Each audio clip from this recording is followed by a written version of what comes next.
So tell me a little bit about yourself. I've been driving a tow truck off and on for 35 years.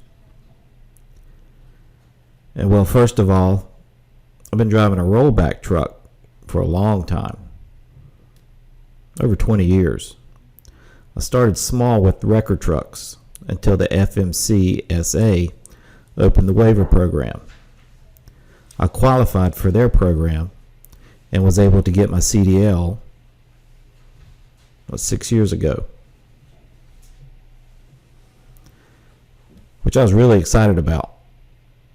I trained for a few years, then got to the bigger truck that I have now, and I finally reached my goal. And now I work for Fritts Motor Company. How do you communicate with others? What do you do? About 10 years ago, we had to rely on writing notes with pen and paper. Dispatch would send a fax, with a list of what was needed to be transported.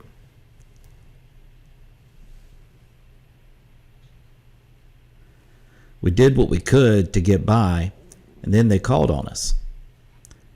That was how we communicated until about 10 years ago when text messaging became available. Then communication came a lot easier. You are so well known in the deaf community here in North Carolina and across America. You have a great reputation and people really look up to you.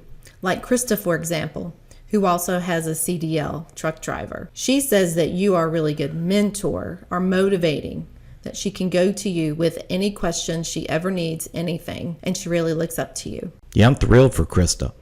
I encourage her to keep going in spite of all the obstacles and struggles she'd face. It's been great to see her succeed.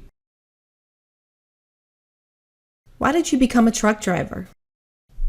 I like trucking because I get to travel and I really enjoy going to different states. In order to drive, you needed a commercial driver's license, a CDL. What's that process? Well, first, I needed to get a waiver for the hearing test. And then I passed the physical exam. And finally, I went to trucking school. How long did you have to go to school? It took me about 8.5 months to graduate. Well, when you're driving the truck, how do you communicate? Well, my company sends me emails, and sometimes they send emails to my boyfriend since we are a driving team.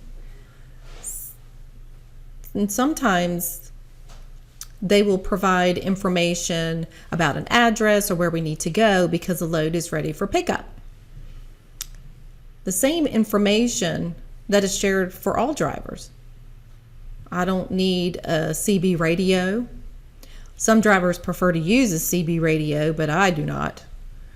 I keep my eyes on the road to know what's going on. When you go to the weigh station, how do you know if you're okay to go or if you need to go inside? It's simple. They have lights that say go, and I can continue on, or the light will tell me to stop, and I know to bring the papers inside. Some weigh stations have speakers telling the driver to bring in the paperwork. And the one time that happened, my team, who is hearing, let me know that I needed to bring the papers inside. I've always wondered about backing up the truck to attach the trailers. People that can hear tell me they hear a click sound to know it's connected. How do you know? Oh, I feel it. I feel the bump. And I can feel when the hitch clicks. Christa is the first deaf woman in North Carolina to receive a CDL. Congratulations. Thank you.